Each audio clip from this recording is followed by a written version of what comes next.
Hello students, welcome to my channel Chemistry World by Vandana. This is the second video for NEET MCQ Standards 12 chapter number 2 solution.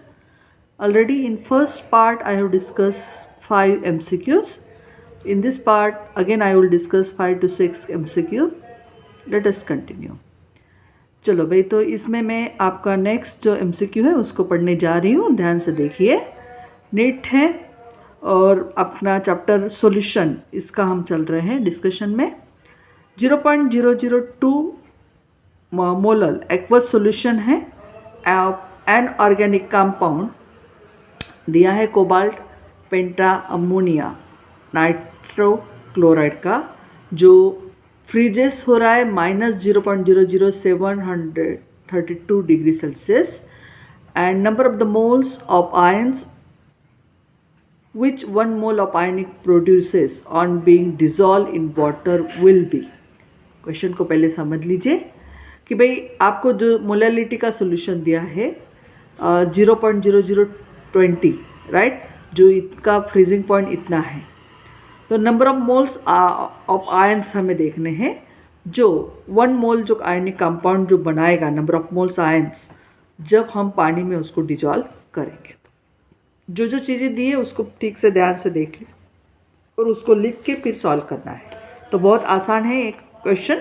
पहले हमें इसको जब भी solve करना है जो चीज़ें दी है उसको मेंशन कर देते हैं.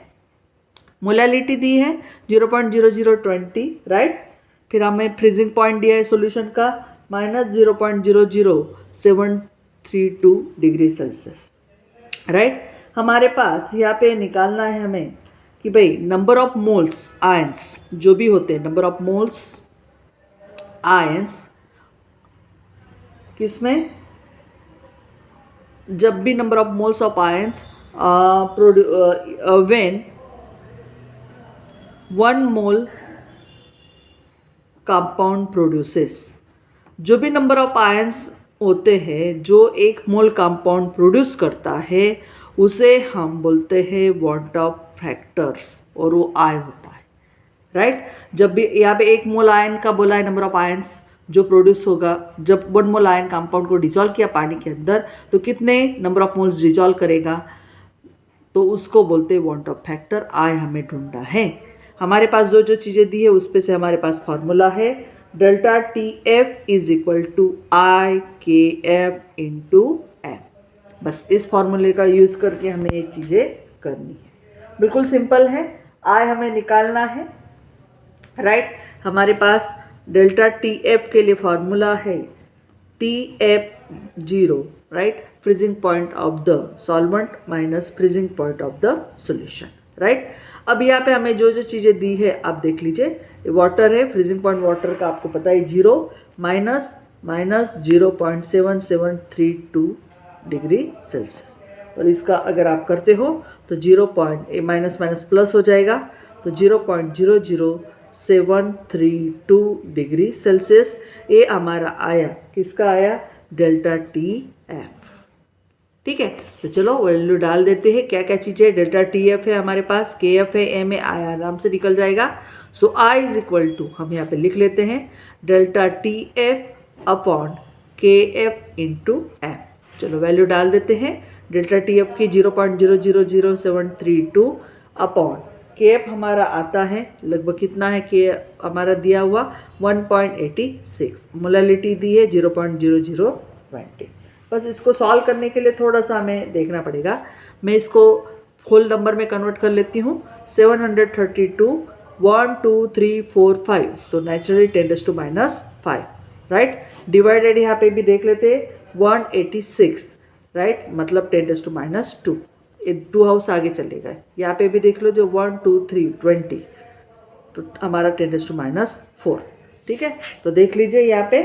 अब ये सब चीज़ें हो जाने के बाद आपको मिलता है यहाँ पे, you find that 732 divided 186 divided 20, और ये हमारा ऊपर चला गया 10, क्योंकि -5 और ये -6 ऊपर जाके +1, राइट. तो ये 10 cut, 8 cut, 2 1 2 3 jar 6, 2 6 jar 2 6 jar, हो गया 36. और लगभग अगर आप इन दोनों को भी रिड्यूस करना है तो आप देख लोगे यहाँ पे 6 से होता है 6 3 जार 6 1 जार 6 6 जार 6 1 जार, लगभग 61 डिवाइडेड 31 अगर आप देखते हो तो नियर बाय 2 ही आ जाता है, 1.96 आता है लगभग वो, लेकिन हम इसको ले लेते हैं, दैट इज़ आई फैक्टर हमारा यहाँ पे कितना आया 2। और अगर यहाँ पे ऑप्शन में देखते हो आपको तो देख लीजिए ऑप्शन आपका आएगा D. So answer is here, answer क्या है आपका, answer is option D, right. बिल्कुल सिंपल है, आपको समझ में आ गया होगा आशा करती हूँ। बिल्कुल सॉल्व करने का तरीका देख लीजिए, बस इस तरह से आप इसको कीजिए। चलो नेक्स्ट एमसीक्यू लेते हैं, नेक्स्ट 7 नंबर का एमसीक्यू। फर्स्ट पार्ट में मैंने 5 डिस्कस किए हैं, अब मैंने 1 डिस्कस किया और अभी नेक्स्ट 1 है 7 नंबर का, देख लेते हैं क्या है 7 नंबर का एमसीक्यू। देख लीजिए, एक्वस सॉल्यूशन दिया है 1 मोलर का इन KI का, और which changes will cause in the vapour pressure of the solution to increase. आपको बिल्कुल सिंपल चीज़ बोलेंगे कि भाई 1 मोलरिटी का KI का सॉल्यूशन है, एक्वस सॉल्यूशन है, राइट। तो क्या हम इसके वेपर प्रेशर में बदलाव, क्या ऐसा 4 चीज़ें दी है, उसमें से कौन सी एक चीज़ हम करें जिससे उस वेपर सॉल्यूशन का वेपर प्रेशर इंक्रीज होगा। 1 मोलरिटी का KI का सॉल्यूशन है, तो क्या इस सॉल्यूशन के अंदर हम चेंजेस करेंगे तो उसका वेपर प्रेशर इंक्रीज होगा। क्या addition of 1 molar KI solution करके उसका वेपर प्रेशर इंक्रीज होगा, एडिशन ऑफ वाटर करके, या एडिशन ऑफ सोडियम क्लोराइड, या एडिशन ऑफ सोडियम सल्फेट। तो अगर आपको यहाँ पे पता ही है कि जब भी किसी सॉल्यूशन का वेपर प्रेशर इंक्रीज करना है तो उसमें हम जब उसका डाइल्यूशन करते हैं, मतलब हम पानी उसके अंदर डालेंगे, तो नेचुरली उसमें maximum number of vapours produce होगी और उसकी वजह से उसका वेपर प्रेशर इंक्रीज होगा। सो इसका आंसर आएगा B option, addition of water. तो अगर हम इसमें एडिशन ऑफ वाटर करते हैं उस सॉल्यूशन में तो उसका वेपर प्रेशर जो है वो इंक्रीज होगा। चलो नेक्स्ट क्वेश्चन है हमारा 8 नंबर का, बिल्कुल सिंपल है, देख लीजिए क्वेश्चन को, पढ़ लीजिए तो जल्दी समझ में आ जाएगा आपको। एक सॉल्यूशन दिया है आपका सुक्रोज का जिसका मोलर मास है 332, जो प्रिपेयर किया हमने 6.85 एक सुक्रोज सॉल्यूशन है जो आपका बनता है by dissolving 6.85 gram sucrose in 100 gram of water. तो फ्रीजिंग पॉइंट इस सॉल्यूशन का जो होगा कितना होगा, राइट। बिल्कुल आपको क्वेश्चन पहले समझ लेना है, क्या क्या चीज़ें दी है आपको। एक सुक्रोज सॉल्यूशन दिया है, आपको बनाना है sucrose solution, means mass of solute दिया है हमें, mass of sucrose that is solute, वो दिया है हमें लगभग 6.85 ग्राम, राइट। और उसका molar mass of sucrose that is solute, solute का मोलर मास भी दिया है 342 ग्राम पर मोल, राइट। मास ऑफ सॉल्वेंट दिया है, पानी का दिया है mass of solvent that is water, वो लगभग दिया है 100 ग्राम। और हमें फ्रीजिंग पॉइंट किसका बोला है, दैट इज द सॉल्यूशन कितना होगा। KF वाटर का भी दे दिया है 1.86 kg पर मोल, राइट। बिल्कुल इतनी चीज़ें हमें दे दी है। तो हमें पता है कि यहाँ पे हमारा जो निकालना है वो किस तरह से हम निकालेंगे, हमारे पास रिलेशन पता होना चाहिए। TF और हमारा जो मोलरिटी का रिलेशन है हमें पता है, delta TF into KF into N, right. ये चीज़ें हमें दी है। यहाँ पे आपको पता ही है डेल्टा TF क्या आ सकता है, delta TF is what, delta TF अगर आप देखते हो तो डेल्टा TF निकाल लेंगे हम डेल्टा TF के लिए। Delta TF is equal to TF naught, मतलब freezing point of water, freezing point of solution. और यहाँ पे आप देखो तो फ्रीजिंग पॉइंट ऑफ सॉल्यूशन हमें निकालना है, मीन्स ए निकालना है हमें। और यहाँ पे जो वाटर है, freezing point of solution will be, right, हमें फ्रीजिंग पॉइंट ऑफ सॉल्यूशन हमें निकालना है, तो वही चीज़ हमें निकालनी है। तो ए तो दे दिया है, लेकिन ए हमारे पास डेल्टा TF हमें निकालना पड़ेगा। तो चलो डेल्टा TF निकाल लेते हैं। यहाँ पे KF दिया है 1.86, मोलरिटी निकालेंगे। Molarity means what, number of moles of solute, right, upon what is that, number of moles of the solute upon mass of the water that is solvent in kg। तो kg नहीं है इसलिए इसको divided 1000। चलो 1.86 number of moles के निकालने के लिए हमारे पास है 6.85 नंबर ऑफ मोल्स के लिए mass in n is equal to what, आपको पता ही है n is equal to W/m, mass of solute in gram upon molar mass. इसका मोलर मास है 342, ठीक है। डिवाइडेड हमारा आता है 100 और 1000 इधर। चलो इसको सॉल्व करके देखते हैं, 2 0 गए 2 0 गए, मीन्स 186 मल्टीप्लाई 6.85 342 इंटू 10। तो चलो भाई इसको सॉल्व कर लेते हैं, बिल्कुल सिंपल है सॉल्व करने के लिए। You have to just take it whatever that things, इसको हम सॉल्व कर लेंगे। यहाँ पे सॉल्व करने के लिए आपको जो जो चीज़ें दी हैं उसको आपको यहाँ पे मल्टीप्लाई करके रखना है। मैं यहाँ पे आपको दिखा देती हूँ क्या चीज़ें आया है हमारी। हमारा यहाँ पे आया, you find that, you have to just take it,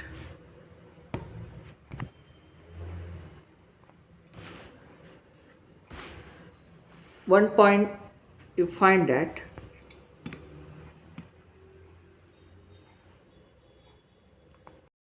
तो देख लीजिए हम मल्टीप्लाई कर लेते हैं। Delta T F is equal to हमारे पास आया 1.86 मल्टीप्लाई 6.85 342 इंटू 10। तो देख लीजिए कैसे मल्टीप्लाई करते हैं इसको, बिल्कुल सिंपल है। अगर आप इसको देख लीजिए 186 इंटू 685 राइट, 10⁻⁴ और ये 3 बढ़ गया मतलब 3 एंड 342। तो देख लीजिए इसमें से कुछ चीज़ें कट होती है या नहीं वो भी हम देख लेते हैं। अगर आप देखते हो यहाँ पे तो आपको पता चलेगा कि इफ़ आई जस्ट टेक्स 2 1 जार 2 2 7 जार 2 1 राइट, यहाँ पे देख लीजिए 2 9 जार 2 3 जार, ठीक है। अगर आप इसको देखते हैं तो लगभग हमारा यहाँ पे आएगा 4 जार, लगभग ये 4 में आ जाता है राइट, और ये 12 36 लगभग आता है 0.1 राइट। ये हमारा डिग्री सेल्सियस आ गया। Okay, so delta T F I will write down here, delta T F is equal to this one 0.372 degree Celsius. So हमारे पास है T F naught minus T F, हमें टी एफ निकालना है तो 0.32 is equal to 0 T F, ठीक है। तो लगभग हमारा यहाँ पे आएगा जो चीज़ होगी minus T F is equal to minus 0.372 या 3 लगभग। तो देख लीजिए ऑप्शन में है कि नहीं। अगर आपको देखते हो ऑप्शन में तो आपको पता चलेगा as, here is the option this one, देख लीजिए minus. So C is the answer right, तो आंसर इसका आया सी। चलो तो नेक्स्ट 9 नंबर का एमसीक्यू देख लेते हैं। क्या है 9 नंबर में, देख लीजिए बिल्कुल सिंपल है 9 नंबर का। तो of the following 0.10 molar aqueous solution which one will exhibit the largest freezing point depression. देखो आपको 4 सॉल्यूशंस दिए उन्होंने, सॉरी 4 कंपाउंड दिया है, उसमें से जो जिन सब का मोलालिटी है 0.1 राइट, तो इसमें से चारों में से कौन से सॉल्यूशन का फ्रीजिंग पॉइंट डिप्रेशन सबसे ज़्यादा आएगा। तो आपको पता ही है फ्रीजिंग पॉइंट डिप्रेशन जो है आपका, this is delta T F, this is freezing point depression, it's depends upon the want of factors. किसके ऊपर डिपेंड होता है वो, want of factor, I factor पे डिपेंड है। और आई फैक्टर आपको पता है, this I factor is depend upon the number of ions right. तो आप देख लीजिए आई ऑफ KCl आएगा 2, फिर I want of factor aluminium sulphate का आएगा आपका 5, बिकॉज एल्यूमिनियम के 2 सल्फेट के 3 5, के का 1 Cl का 1 तो 2 हो गए। आई फैक्टर ऑफ ग्लूकोज आएगा, ग्लूकोज तो आपको पता ही है न्यूट्रल होता है, तो इसका अगर आप देखते हो तो you find that it is 1 अकेला solution. I factor of potassium sulphate, potassium के 2 और सल्फेट का 1 3, तो सबसे ज़्यादा किसका है, एल्यूमिनियम सल्फेट। तो जिसका आई फैक्टर ज़्यादा है उसका फ्रीजिंग पॉइंट डिप्रेशन पॉइंट सबसे ज़्यादा आएगा। So answer is the C. right? So here I write down answer for this one is option C. चलो next, what is the mole fraction of the solute? क्या mole fraction आएगा solute का इन 1 molality aqueous solution? 1 molality aqueous solution में कितना freezing point आएगा? बिल्कुल simple है. आपको what is meaning bye 1 mole solution आपको बताइए. 1 मोलैलिटी का सॉल्यूशन का मतलब क्या होगा? What is meaning bye molality आपको पता ही है. 1 मोलैलिटी मीन्स आपको पता है 1 मोलैलिटी सॉल्यूशन का मतलब होता है 1 mole solute present in 1000 gram of solvent और 1 kg, राइट? इतना आपको पता है. 1 मोल आपका होता है 1000 है. मतलब यहाँ पे आपका number of moles of solute आ गया 1, राइट? और number of moles of solvent आपको मोल फ्रैक्शन निकालना है. तो number of moles of solvent के लिए आपका आएगा 1000 सॉल्वेंट का और उसका मोलर मास वाटर है यहाँ पे तो 18, तो लगभग 50.20, राइट? चलो mole fraction is equal to आपको बताइए मोल फ्रैक्शन ऑफ सोल्यूट है तो XA तो NA आएगा और NA प्लस NB. NA 1 है, 1 प्लस 55.55 दैट मीन्स 1/56.55. अगर इसको देखते हैं तो अगर आपको ये लग रहा है कि कैसे किया है तो यहाँ पे भी आप कर सकते हो. 1 है 56.55 तो 1 है तो नहीं चलेगा, तो आप इसको लेंगे 0, राइट? तो भी नहीं चलेगा. फिर से एक 0 लोगे फिर यह 0 आएगा, राइट? और आपको पता है 56.55. चलो तो इसको देख लेते हैं. आपका लगभग आएगा 4, 1 carry on 3, 1 carry on 6, 4, right? तो ये 1 आ गया. और अगर आप इसको देखते हो तो यहाँ पे 5 आपका लगभग 5/8 जार लगभग आता है आपका 40, लेकिन ये 56 है मतलब ये 6 जार है, 6-7 जार लगभग आपका 42 में आ जाएगा. तो लो 7 से करके देखते हैं.